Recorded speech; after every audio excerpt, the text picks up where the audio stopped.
வெற்றி துளசி சீரியலேருந்து சூப்பரான ப்ரோமோ வந்திருக்கு. நம்ம அதை பற்றி தான் இந்த வீடியோக்குள்ளே நம்ம பார்க்க போகிறோம். நம்ம வீடியோக்குள்ளே போகிறது நம்ம சேனலுக்கு யாரெல்லாம் சப்ஸ்கிரைப் பண்ணலாம் அவங்களாம் சப்ஸ்கிரைப் பண்ணிக்கிடுங்க. பக்கத்தில் உள்ள பெல் பட்டனை கிளிக் பண்ணுங்கள். வாங்க வீடியோக்குள்ளே போகலாம்.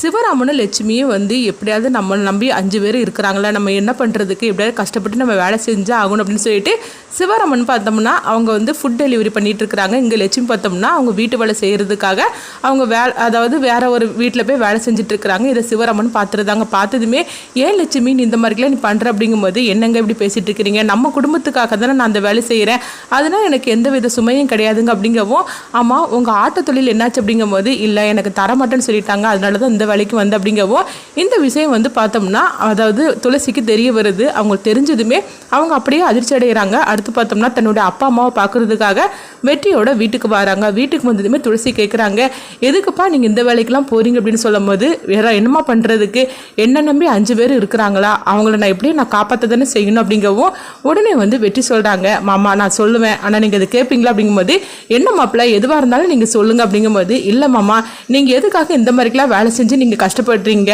உங்களுக்கு தான் அது மெக்கானிக் தொழில் தெரியும்ல, நீங்கள் அதுவே சொந்தமாக பண்ணுனா என்ன அப்படிங்கும்போது, அப்போ உடனே சிவராமன் சொல்கிறாங்க, மாப்பிள்ளை நீங்கள் சொல்கிறதுக்கு நல்லா தான் இருக்குது, ஆனால் அதுக்கெலாம் நிறைய பணம் தேவைப்படுமே, அவ்வளோ பணம் என்கிட்ட இல்லைல்ல மாப்பிள்ளை அப்படிங்கும்போது உடனே வெற்றியும் துளசி சொல்கிறாங்க, என்னப்பா நீங்கள் இப்படி பேசிகிட்டு இருக்கிறீங்க, உங்களுக்கு நான் பொண்ணு தானே, நீங்கள் ஏன் இப்படிலாம் பண்ணிட்டு இருக்கிறீங்க, நான் கொடுத்து உதவ மாட்டேனா அப்படிங்கும்போது இப்போ வெற்றியும் சொல்கிறாங்க, ஆமாம் மாமா நான் உங்களுக்கு பணம் தரேன், நீங்கள் சொந்தமாக தொழில் பண்ணுங்க அப்படிங்கும்போது, இல்லை மாப்பிள்ளை நீங்கள் கேட்கும் போதே எனக்கு ரொம்ப சந்தோஷமாக இருக்குது, அதோட போகிறோம், ஆனால் அதுக்கு மேலே எனக்கு எதுவுமே வேண்டாம், நீங்கள் எனக்கு இந்த மாதிரிக்கு துணையாக இருந்து எனக்கு 4 வாரத்தை ஆறுதலாக சொல்கிறீங்களே, எனக்கு அதுவே சந்தோஷமாக இருக்கு மாப்பிள்ள, மற்றபடி நீங்கள் பணம் காசுலாம் தந்து உதவ வேண்டாம் அப்படிங்கவும் உடனே பார்த்தோம்னா ரேவதி அவங்க கொஞ்சம் பணம் கொண்டு கொடுக்குறாங்க. மாமா அந்த பணத்தை வாங்கிக்கிடுங்க, இது எங்கள் அம்மா என் கல்யாணத்துக்காக கொஞ்சம் கொஞ்சமாக சேர்த்து வச்ச பணம் அம்மா, இதை நீங்கள் வாங்கிக்கிடுங்க அப்படிங்கும்போது, என்னம்மா இது உனக்காக உங்கள் அம்மா கொடுத்தது, இது எனக்கு வேண்டாம் அப்படிங்கும்போது, மாமா என்கிட்ட சும்மா தானே இருக்குது, இது இப்போ நம்ம அதாவது நான் உங்களுக்கு கொடுத்தோம்னா உங்களுக்கு ஏதாவது ஒரு விதத்தில் ஹெல்ப்பாக இருக்குமாம்மா, அதனால் அந்த பணத்தை வச்சு நீங்கள் ஏதாவது பிஸ்னஸ் ஆரம்பிங்க அப்படின்னு சொல்லிட்டு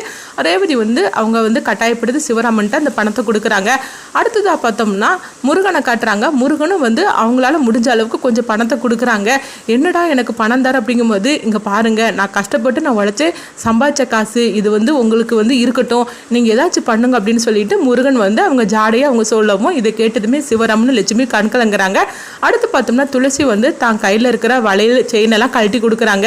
அப்பா என்னால் முடிஞ்சது இது வச்சுக்கோங்கப்பா அப்படிங்கும்போது, என்னம்மா இதெல்லாம் நகையெல்லாம் தர, இதெல்லாம் எனக்கு வேண்டாம்மா, இதெல்லாம் நான் அதாவது உனக்கு நான் போட்டு கொடுத்தது, இதை நான் வாங்கக்கூடாதுமா, இது நீயே வச்சுக்கோ அப்படிங்கும்போது, என்னப்பா இப்படி பேசிட்டு இருக்கிறீங்க, இதுவே உங்களோட 2 பையனும் கொடுத்துருந்தா நீங்கள் வாங்கியிருக்க தானே செய்திருப்பீங்க, பொண்ணுங்க கொடுத்தா மட்டும் ஏன் வாங்கிக்க மாட்டீங்க, ஒரு கஷ்டமான சூழ்நிலையில் பெற்றவங்களுக்கு உதவாத நகை இது எதுக்குப்பா, இது உங்களுக்கு இருக்கட்டும் அப்படின்னு சொல்லவும் உடனே வெற்றி சொல்கிறாங்க, மாமா இப்போ இவ்வளோ ரூபா இருக்குதுல்ல, இதை வச்சு அதாவது உங்களுக்கு தெரிஞ்ச இந்த மெக்கானிக் தொழிலை நீங்கள் ஸ்டார்ட் பண்ணுங்க, நானும் கொஞ்சம் பணம் தரேன், ஆனால் இப்போதைக்கு என்கிட்ட இல்லை, ஆனால் கண்டிப்பாக நான் உங்களுக்கு பணம் தரேன், அது மாதிரிக்கு அந்த ஷெட்டையும் நான் உங்களுக்கு ரெடி பண்ணி கொடுக்குறேன், நீங்கள் புதுசாக அந்த தொழிலை ஆரம்பிங்க மாமா அப்படிங்கவும், இதெல்லாம் அதாவது கேட்டதுமே சிவராமனும் லட்சுமியும் அழ ஆரம்பிச்சிருந்தாங்க. எதுக்குப்பா நீங்கள் இப்போ கண்கலங்கி நீங்கள் அழுதுகிட்டு இருக்கிறீங்க, நீங்கள் அழக்கூடாதுப்பா அப்படிங்கும்போது இப்போ லட்சுமியாக அழுறாங்க. அம்மா அழாதீங்கம்மா அப்படிங்கவோ இப்போ முருகன்னு சொல்கிறாங்க, அழாதீங்க அப்படின்னு சொல்லிட்டு அவங்க கண்ணீரை தொடச்சி விடும்போது அப்போ வெற்றி சொல்கிறாங்க, மாமா இனிமேல் நீங்கள் அழக்கூடாது, நீங்கள் அடுத்த லெவலுக்கு நீங்கள் போகணும் மாமா, நீங்கள் இந்த கஷ்டத்தை அதாவது இதோட நீங்கள் மறந்துடுங்க, உங்களுக்காக நாங்கள் 4 பேர் இருக்கிறோம், அப்படி இருக்கும்போது நீங்கள் எதுக்காக நீங்கள் கண்கலங்கி அழுதுகிட்டு இருக்கிறீங்க அப்படிங்கும்போது உடனே லட்சுமி சொல்கிறாங்க, மாப்பிள்ள அதாவது உங்களை நான் தப்பாக புரிஞ்சுக்கிட்டேன், ஆனால் நீங்கள் ஒரு இக்கட்டான நிலைமையில் எங்களுக்கு எந்த அளவுக்கு ஹெல்ப் பண்ணுறீங்க அப்படிங்கும்போது உடனே வெற்றி சொல்கிறாங்க, இங்கே பாருங்கள் லட்சுமியத்தை, அதாவது நான் துளசியை கல்யாணம் பண்ணுறதுக்கு முன்னாடியே நம்ம 2 பேரும் ஒரு ஃப்ரெண்டாக இருந்துட்டு இருந்தோம், ஆனால் துளசி கழுத்தில் தாலி கட்டினால தான், அந்த தாலி கட்டின மீது உங்களுக்கு பிடிக்காதனால தான் என்னை பிடிக்காமல் போச்சுது, மற்றபடி நீங்கள் அதுக்கப்புறம் என்னை புரிஞ்சுக்கிட்டு என்னை ஏற்றுக்கிட்டீங்களே, அது எனக்கு எவ்வளோ சந்தோஷமாக இருக்குது, அப்படி இருக்கும்போது நான் உங்களை கைவிட்டுருவேன்னா என்ன, நான் துளசியை கல்யாணம் பண்ணிக்கிட்டதுக்கு முன்னாடியே நம்ம 2 பேரும் ஃப்ரெண்டு, அப்படி இருக்கும்போதே நான் உங்களுக்கு ஏதாவது நான் செய்யணும்னு நினச்சி ஆசைப்பட்டேன், ஆனால் இப்போ நீங்கள் எனக்கு அத்தையாக கிடச்சிருக்கிறீங்க,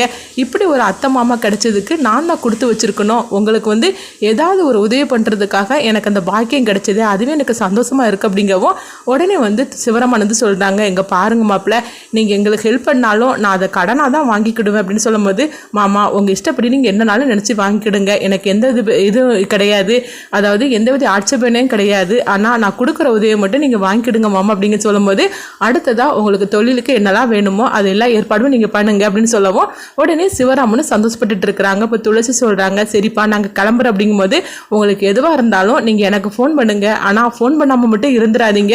உங்களுக்கு ரகு கேசவனு 2 மகன் மட்டும் இல்ல, மீதி நாங்க 3 பிள்ளைங்க உங்களுக்காக இருக்கிறோம். உங்களுக்கு எந்த விதத்துல நாங்க வந்து விட்டு கொடுத்துட மாட்டோம். நீங்க அடுத்ததான் ஒரு வாழ்க்கையை நீங்க ஆரம்பிக்கணும்பா அப்படிங்கவும் உடனே இதை கேட்டதுமே சிவராமன் வந்து சொல்றாங்க, நம்ம இப்படி கூட்டு குடும்பமா இருக்கும்போது எவ்வளவு சந்தோஷமா இருந்துச்சு, ஆனா ரகுவும் கேசவனும் இப்படி புரிஞ்சுக்காம இப்படி போயிட்டாங்களா அப்படிங்கும்போது உடனே துளசி சொல்றாங்க, அப்பா உங்களை புரிஞ்சிக்காதவங்களை பத்தி நீங்க கவலைப்பட வேண்டிய அவசியமே கிடையாது.